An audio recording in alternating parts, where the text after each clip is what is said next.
বাংলাদেশ বনাম পাকিস্তানের ম্যাচে সম্ভাব্য স্কোয়াড আমার যেটি মনে হয় লিটন দাস ক্যাপ।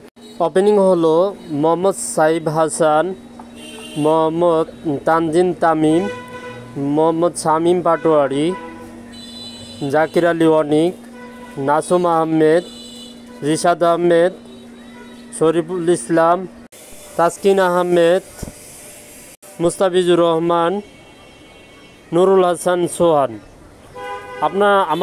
আমার স্কোয়াডটা যদি আপনাদের পছন্দ হয়ে থাকে তাহলে আমার চ্যানেলটাকে সাবস্ক্রাইব করে পাশে থাকবেন এবং বেল আইকনটি বাজিয়ে রাখবেন নতুন নতুন ভিডিও দেখার জন্য।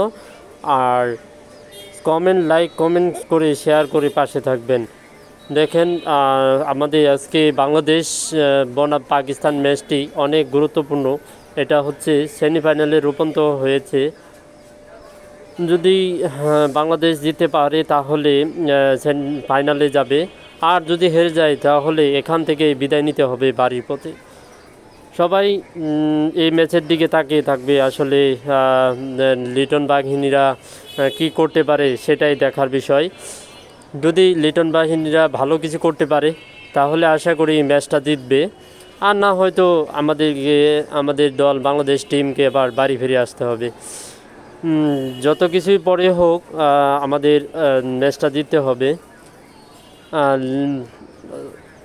জাকির আলী অনেক বলেছেন যে আমরা ম্যাচ জিততে আসছি, আমরা কাপ জয়ী হিসাবে আসছি, আমরা ইনশাল্লাহ কাপ জিতেই দেশে ফিরব।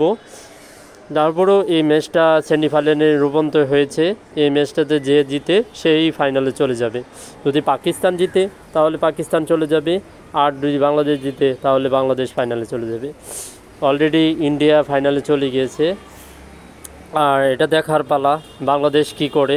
বাংলাদেশ যদি ভালো কিছু করতে পারে আশা করি ফাইনালে চলে যাবে। আমরা প্রত্যাশা রাখবো বাংলাদেশের প্রতি যেন বাংলাদেশ ফাইনাল খেলার জন্য ম্যাচটা জিতে, মন প্রাণ দিয়ে এই ম্যাচটা জিতে। আসলে যদি ভিডিওটা ভালো লাগে তাহলে শেয়ার, কমেন্ট, লাইক করে পাশে থাকবেন। এমনকি আমার চ্যানেলটাকে সাবস্ক্রাইব করে আপনারা বেল আইকনটা বাজিয়ে রাখবেন।